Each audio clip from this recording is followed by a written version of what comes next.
Well, plenty.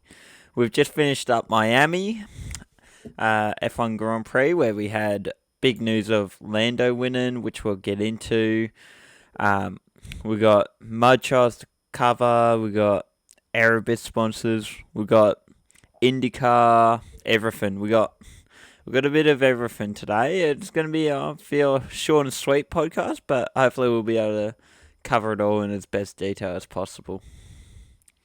So that is what is going on, Dan. So I think the first thing we'll get stuck into is the Grand Prix, Miami Grand Prix. Yep, and it was a sprint weekend this week as well. Yep, The Ferrari was meant to be blue. It was not. it Uh, was very disappointing. it was typical Ferrari, lots of hype, very disappointing. So that's where we'll leave that. Yeah, But sprint weekend, Max takes pole, Max wins. Sprint race, no dramas there. Ricardo had a flash of form, qualifying in fourth.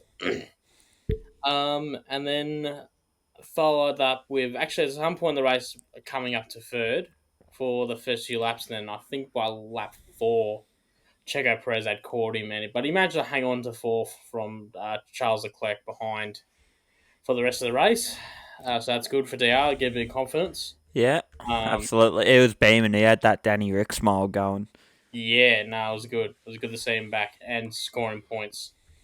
Um, Big dramas on the opening lap though. There's a bit of a Lewis into Lance, Lance into Fernando Alonso, and that Alonso into Lando, which put him out at turn 1. He also received a $50,000 fine for walking across the track back to pit lane opposed to the correct procedure. Of going into where the marshals are and And you're getting the scooter. going around. Yeah, But that's only real thing of note from the sprint race. I, I I, did. I watched On it. the note of the sprint race, I did actually see a fan perspective on TikTok of Lando going off track there, and they were like, I don't know the account handle or anything, but this girl, she was like, when you come to watch your favourite driver, being Lando, and he DNFs on the first lap, first corner, first everything, Mm. and then just this was after the weekend had ended. People were like, "This has aged well," given that Lando got up in the Yeah. actual Grand Prix. I thought that was pretty cool. The DTS fan base has been going off the Mm. last 48 hours. Oh, they love it. And I love it too. It's refreshing. It's not do the same go. He's been knocking on the door for a while, but we'll get into that more in a second because we'll now move into the Grand Prix. Max on pole, Yeah, uh, pretty standard. pretty standard. There's a bit of chaos off the start, which allowed Oscar, who qualified 8th, to shoot up into I think it might have been third, and he got past Leclerc for second on the second or third lap. And for a while there, he was generally hunting Verstappen. Uh, Yeah, he was just keeping a nice, consistent gap, 3 4 seconds. Verstappen wasn't really pulling away, but he wasn't going to get closer. He was just more looking after the tyres, looking after the battery pack. yeah. Um, Max had an off at 10:15, I think it was, which is the chicane underneath the bridge, Okay. Yeah. which led to a bollard being pushed off, and there was a short VSC for that. And then during that, which Max pitted under to, I think he might have had something stuck on the front wing. They just took the opportunity there to check the car and do a quick stop. Oscar stayed out. He was going to run long with the hopes of trying to overcut or wait for a safety car. After a couple more laps, they call in Oscar, and with the fading hope they might win his maiden race. During that point, Kevin Magnussen and Logan Sargent decided to end both their careers by crashing at turn 4 in one of the dumbest accidents I've seen all season. Yeah. That put Sargent out, pretty much severely damaged Magnussen for the rest of the week, for the rest of the race. But primarily at the front, who hasn't stopped and now has a convenient enough stopgap to make a pit stop under the safety car is Lando Norris, who's had all race up that point had a similar race pace and was hunting the Ferraris for fourth and fifth prior to that. This allowed Yeah. him to get out in front of everyone. In fact, it got out in front of the safety car as well because Burt Mylander, don't know if there was a mistake somewhere or if he was just so used to catching Max. Burt Mylander got Max for the safety car. SL Lando. So they have Oh, to let the whole grid by again so Lando didn't gain a lap. But after oh. that, nothing. In terms of, it was just straightforward. Yeah, straightforward there from Lando. Like I said, Lando had good pace, and now he had I think it might have been 10 lap newer tires. So Yeah, it was laughing. yeah, and apparently Max did have floor damage from hitting that bollard, so he couldn't really fight that. For Oscar, it got a Yeah. lot worse. There was looking there that he might be able to slowly take the Ferraris for the final podium place. He was having a battle with Carlos Sainz. That was getting more and more heated, and then finally Sainz bashing the side of Lando, side of um, Albon, which for it's been a big day, into the side of Oscar, who forced him to have another pit stop for a new front wing. Uh, Yeah. that scored Carlos I think it might have been 10-second time penalty that was applied after the race, but that pretty much ended Oscar's weekend there and there. He did stay in the race and he finished, I think, 17th or something like that with the fastest lap, but that was it. But yes, I think he's a year younger than us. So 23-year-old Lando Norris, Yeah. Yeah. A 100, young man. yeah, 114th Grand Prix winner, 21st Grand Prix winner from the United Kingdom, and Yeah. on his 110th Grand Prix start. Shit. That's not bad. Do it on a round number two. Yeah, round number. And one of the rare opportunities, this is great to see from DTS fans so confused about why there's only one national anthem played, because also he's British and so is McLaren. So instead of playing God Save the King twice, they just played it once, Yeah. which makes it's in the rules, but because this happens so rare, I think we're just all used to hearing the two national anthems. Yeah. Yeah. Fucking on the podium, Max Verstappen and Charles Leclerc sprayed the crap out of Lando because, his first win, so they got around him. Mm. And some broadcaster, I'm not sure who, they had cut away from the podium celebrations right before Lando had sent his own bottle to the ground. And so you're just back to like someone sitting back in the chair in the middle of the paddock mid podium celebrations. I did I saw a clip from Sky Sports. It was what's that guy I have in the pit lane? Ted? Yes, Ted. Yep. He was flying around for some reason when they're doing, how they do the team photos. And they're doing the big Yeah, team yeah. photos, like well done Lando, first victory, and the whole team, and everyone's in the full kit. Um, Yeah.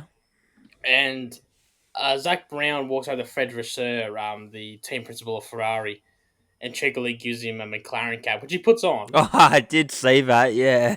And then he's sitting there sneaking behind it. And you can see Ted just going, "Oh, I see what you're up to, Fred. Oh, they don't know what's happening. I do." And then as soon as all the champagne comes out after as they're taking the photos, Fred comes out of nowhere with his own bottle of champagne and just douses Zach Brown like down the back of the shirt. Still wearing the McLaren cap. Yeah. I think that's great morale and camaraderie? I don't know. But that's the word I'm going for. Camaraderie. Yeah, that one. That's the one. Camaraderie Um, is something that we all have. yeah. And it's good to see that within the paddock. And I also, on the note of Fred Vasseur, um, I don't know, it just seemed to be a bit of a paddock icon almost this week. Well, I think he. So with him and Gunter catching a footy, there's pictures Yeah, of that floating around and I think videos. he's been around for ages. So I think he ran Sauber for like 18 years. Shit. But I think Gunther was saying in his book, Fred Vasseur was one of those people that he did initially approach to say, "Hey, you want to come be part of the Haas project?" Oh, okay. He's been around forever, and Yeah. and the more I learn about Fred Vasseur, I think he's just more one, just the bros. Doesn't care about the. Yeah. He's just here to have fun. Yeah, he had to have fun and try to win some races. Yeah. Hopefully his fortunes come. I mean, it seems like a really good spirit for the paddock. Well, he's got Kind of. he's got um he's got Lewis Hamilton. He Yeah. by sounds of it, he's got his man in Adrian Newey. Yeah. So and Charles Leclerc is a good driver. I think his start's faded a little bit as he's gotten a little bit pantsed by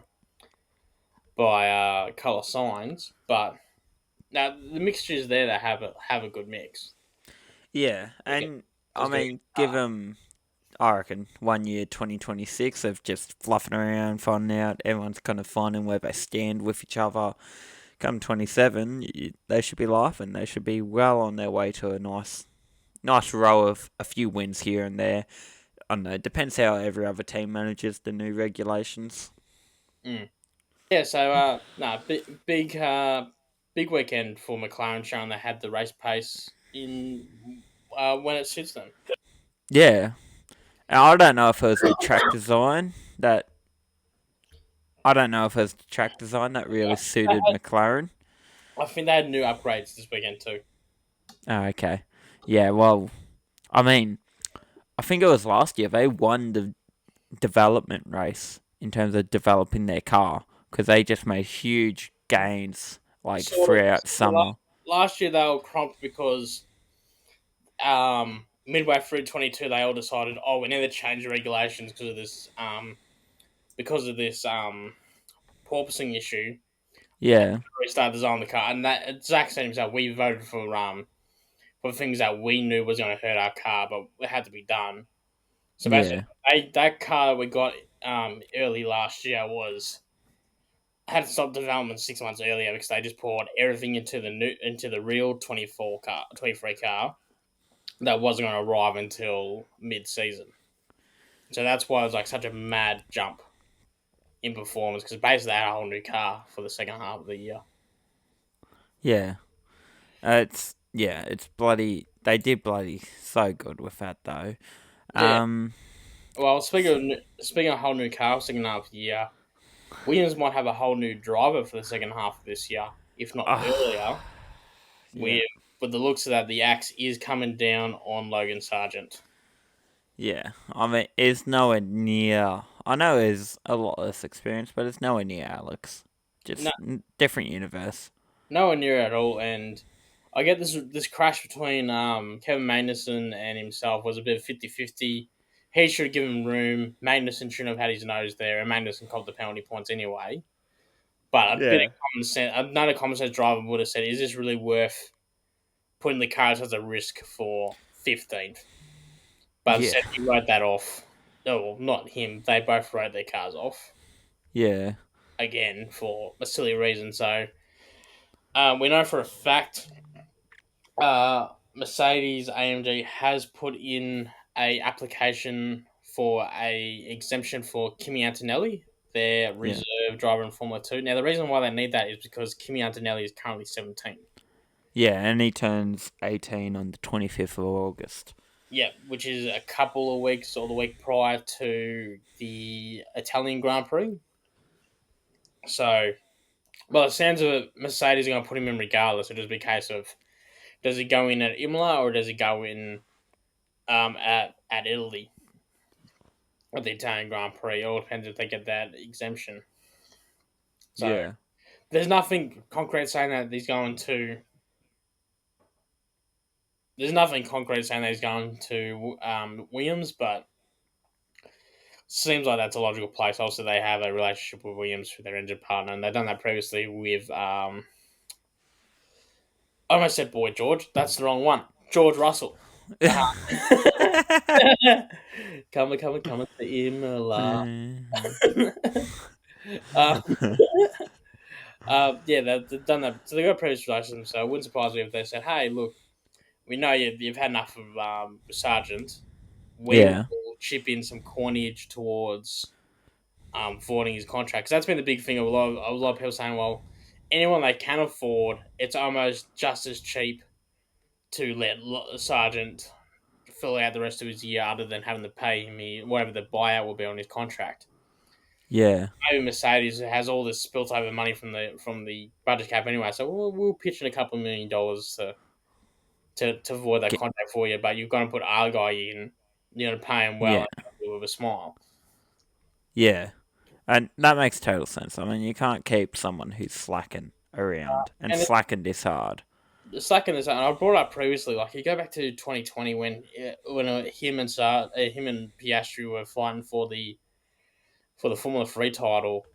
Man, if he hadn't got hooked in that corner, Magellan ended up on the sand trap on the second lap, he would have been the Formula 3 title, and maybe he would have had that confidence to keep it up. And maybe Oscar wouldn't have had the confidence to be where he is, but he got hooked from my memory, none of his own fault, and ended up in the sand trap. And Oscar, all Oscar had to do was finish above fifth to claim the title. And yeah, so it's just crazy how in alternate universe, what may have happened if the confidence was different, because like he hasn't run out of talent. I know there's a big jump between F2 and F3, but he hasn't run out of talent. Doesn't make Yeah, sense about where it all went. it's just, I don't know, just in the deep end. Maybe F1 isn't for him. Maybe he's better off in a tin top or something, just, Well, we've seen that previously with Brendan Hartley in 2018, where the bloke was useless in a Formula One car, like just yeah. was all over the shop.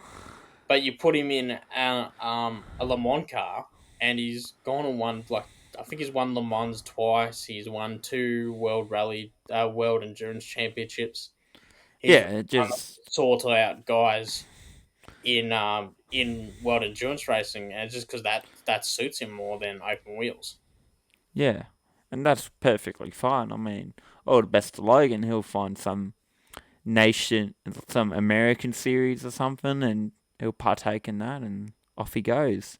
He lived the F1 dream, achieved that goal at least. Probably not everything, but unless he's going to have a godlike car under him, he's not going to be able to compete, or there are just other struggles that we aren't aware of.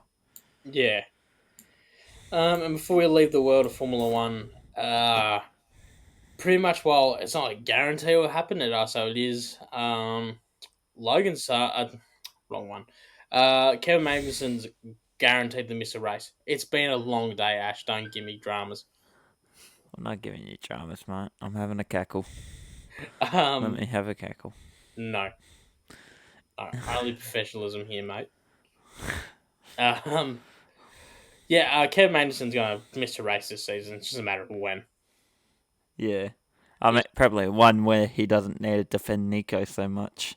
Maybe Monaco. Um, yeah, so you can only have 12 penalty points a season until you get a one race ban. These penalty points last for 12 months. In the last 5 races, he's accrued 10 penalty points. So, That's so bad. so and so for him to get a couple of points back, I think it was Yeah. like 8 points he might have got the last couple of races. Sorry. Point being is, until he gets any points back, he's only got 2 penalty points left. Yeah, For so he can't even like mildly steer towards someone. He can't even think about turning in a direction that he isn't going around the circuit. he's entered the no fuck up zone. Yeah. Like, he is. Looks like Oliver Behrman's gonna have a crack at the Haas. I mean, it wouldn't surprise me. Yeah, well, Uh, he's in the frame to take Hulkenberg's seat. Now Hulkenberg's left for next year. mm. And he has proven himself that he can handle the pressure of F1, being Yeah, that he came into a Ferrari and, but did as well as he did. can he drive a Haas? Because that sounds like it's gonna be a lot harder than driving a Ferrari. Probably better than Can Kevin Magnussen the way he's going. Kevin Magnussen's just the Minister of Defence taking Checo's title. Yeah. Oh, right. All So right. we'll move into. Do you want to touch on MudTrials? That's more Yes. your. We're both there this weekend, but that's more your speed. So I'll let you run us in for that. Um. Yeah. So we thought we'd drop into the local. What do you call it? Category mud trials. Up in Victoria in Woorollook. So the idea of them is they just do the uh between pegs. They score points. I'm pretty sure I've explained it on the podcast before of what that's all about. It was a good day out. There was actually it was Dan, I, and Aaron.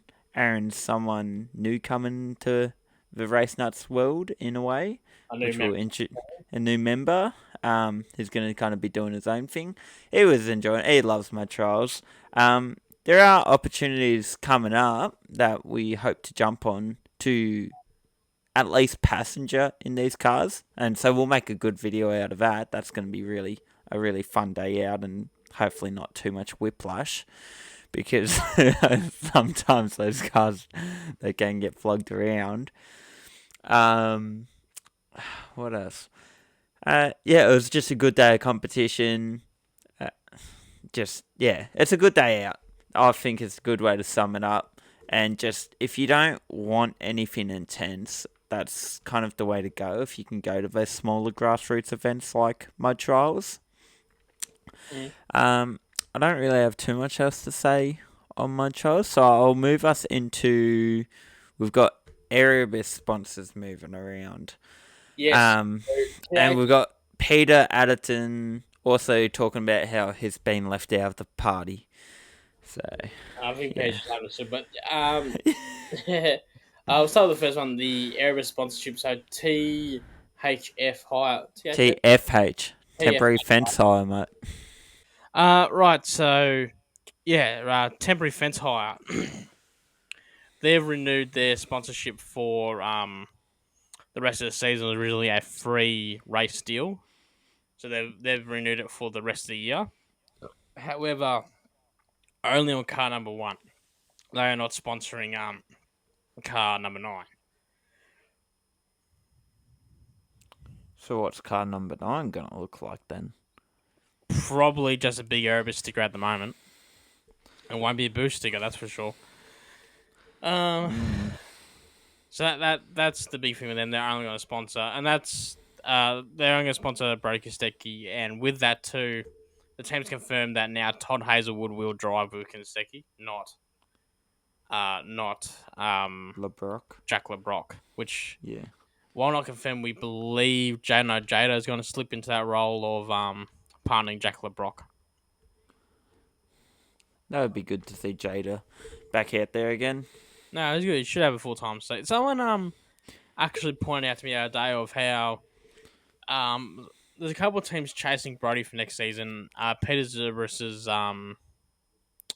Premier Racing is one of them because, as we discussed before, he's trying to build the powerhouse. He's got Little Acquire. He's bringing on more Triple A people, and he's got Triple A built Camaros and stuff. So he's trying to build up a really good team there.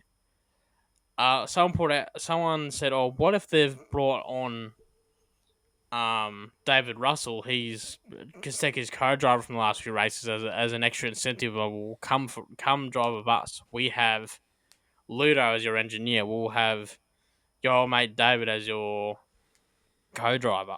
We got all the parts here, mate. You just come slot into the machinery."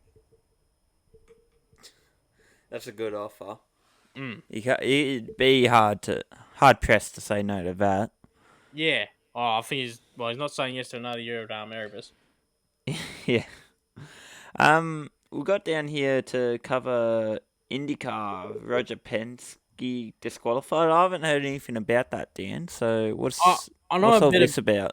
I know a bit about. I'm just trying to bring up the article real quick, just so I can have a solid thing on it. Because I know nothing about it to talk about it. I just I want to have the thing there. Roger Penske.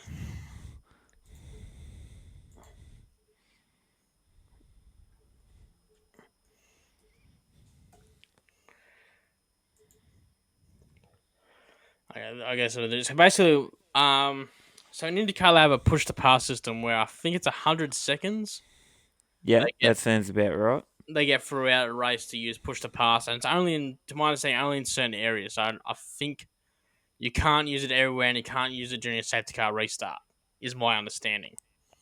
Saint Petersburg, that's where it was. So this is during the Petersburg's race where it was noticed on the telemetry and on the videos that Joseph Newgarden was pressing the button a lot, Yeah, and it seemed to be working.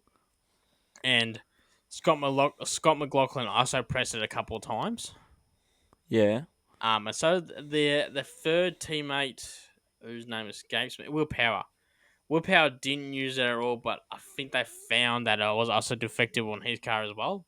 Oh, so it just wouldn't work even if he pressed it. Yeah, so Okay. even though he did nothing wrong, he still received Will Power received a 10-point deduction. Yeah, While both Will Power, who actually not Will Power, while Justin Newgarden, who won the race, and Scott McLaughlin, who finished fourth, I think, were both disqualified. that's rough. And all three were also forfeited their race winnings of all three drivers for the race winnings. Oh, okay, Of yeah, Jason like Newgarden had to financial gains. yeah, he had to forfeit his race winnings, and all three were fined 25 grand US. So what's that, like 30 Australian, probably. Yeah, There's a lot of technical stuff that I don't know about it. The argument is they just did an exhibition race, the previous weekend where they could use push to pass where they like.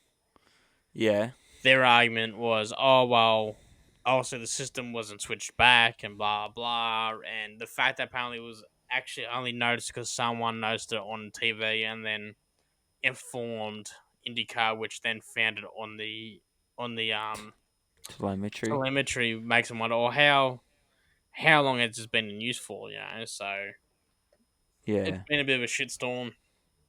Um, it gets even trickier because well, it's Roger Penske Motorsport. He doesn't run the team.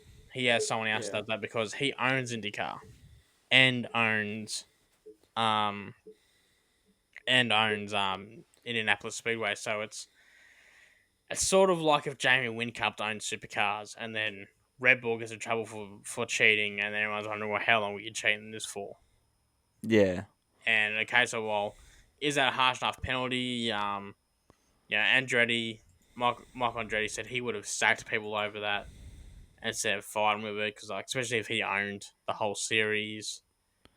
So yeah, it's just been going on. I got to try and I want to watch more IndyCar, but it's on stand. I'm not paying for just that.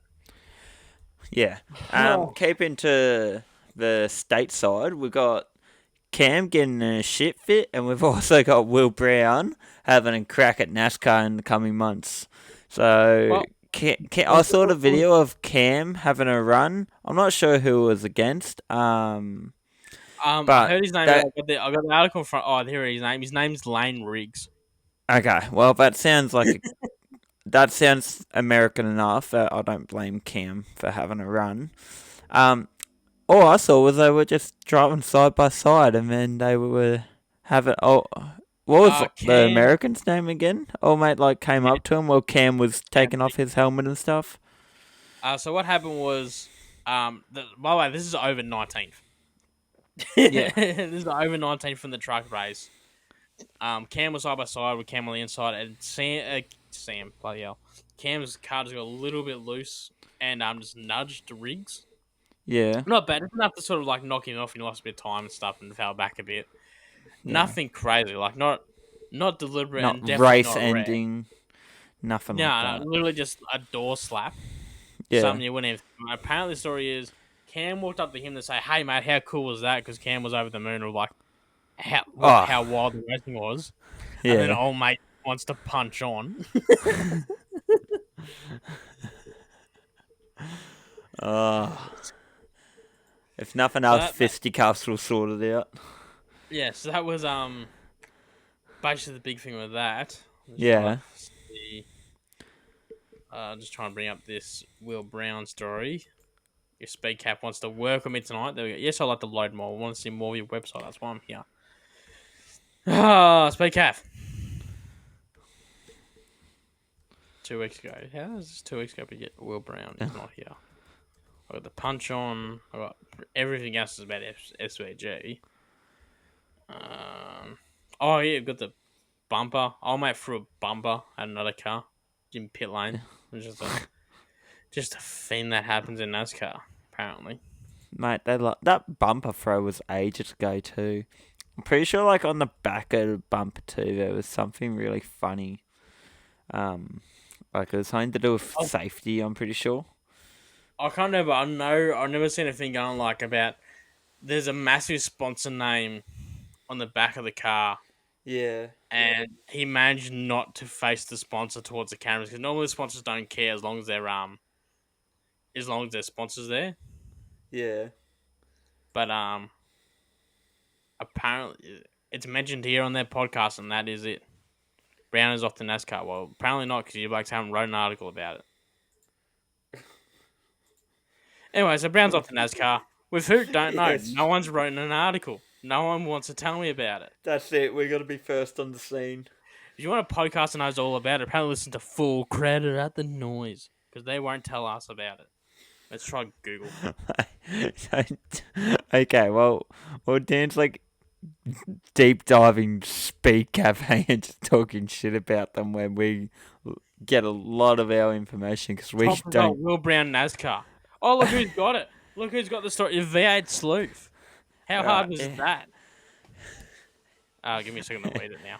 Oh God, you're a fucking menace.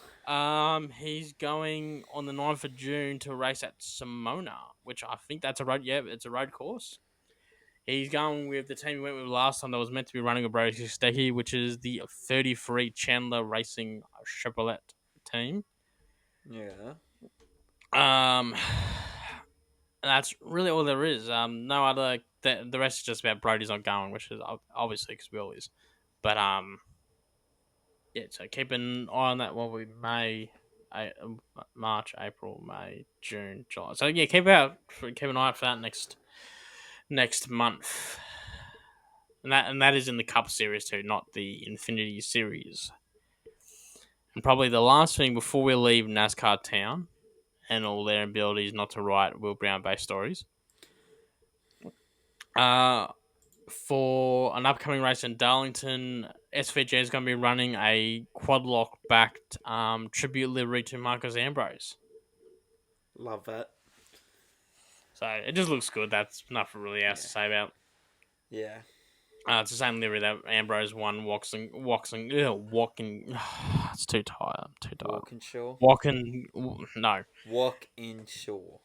Walk. Watkins Glen. Walk. What? Oh, I didn't even know you were trying to say that. Mate, welcome to my world. Big day. So let's leave NASCAR before I have a fit. Next I got back on, probably should have done this, the Erebus. Erebus is apparently up for sale. It's believed that there's 3 buyers, one of which apparently is the CEO of TFH Hire. That's all we really know about it. We do know that apparently Peter Zibris isn't involved, which is he's having a sook about. But also, dude, you can't say you're not having anything to do with the sport and then cry when you're not offered to buy the team. You know you're out. Pick a side. But also, we are talking about you and your phone, so I guess well done, mate. Your marketing works very well. Next. Bathurst camp spots are out today. Last I saw, they were about to sell out. So, hey, if you're finding out now for this podcast, guess what? They're gone. So, sorry about that. Can't help you with that one. We have a spot. We are full. If you come to our spot down the Chase, you'll find me in full pool enhancing dress with a broom telling you to piss off. We are full because we are full. There are too many people on our spots. You've missed out. We're expecting a mass migration. Oh no, because it's Paul and Hanson. We'll finish off, mate, with you going bargain hunting. What did you find? Alright, well, it's not what I found. It's what me partner found. She sent me a thing to a Facebook garage sale. Someone just said, "Oh yeah, we got a garage sale." I saw this fucking Ayrton Senna poster. I'm like, oh, we're laughing. Surely I'll go get that. We went and got it, but old mate that was hosting the garage sale, he's actually shedding the load off heaps of old F1 stuff. So I managed to pick up like 5 Hot Wheels of F1 with like a little pit crew and stuff. They're retro and collectible as far as I can tell. I got this hat and 2 other hats for the Australian Grand Prix. Got 3 VHSs. I got a bloody jigsaw puzzle of the Adelaide winners in the 1980s. Like just all this stuff, and I just thought it was really cool. I'll probably throw this. We'll throw this into a clip. I'll get some videos and show it off a bit. And yeah, it was a good find. I mean, it was a case of you lift up one thing, you see 2 more, and that was awesome. Spent way more money than I anticipated on spending. That's for sure. I remember I went into a local op shop around here, Hunted, ages and ages ago, and also in Marshall unloaded all this stuff, and there was like, I think I counted 30 hats or something like that from different Grand Prix and bibs and stuff. I brought a heap of stuff, but I think I brought 4 hats, but they were $10 each, so that's all I got to afford. Yeah. I plan to go back, but then I forgot about it until now. Yeah. It's probably gone now. That was like 2 years ago. Yeah. Yeah, I'm pretty sure that's all for our podcast today. Yeah, I think we'll call it there. Mate, I'll see you next week. No worries, mate. Thanks you for listening if you've listened the whole way. Bye.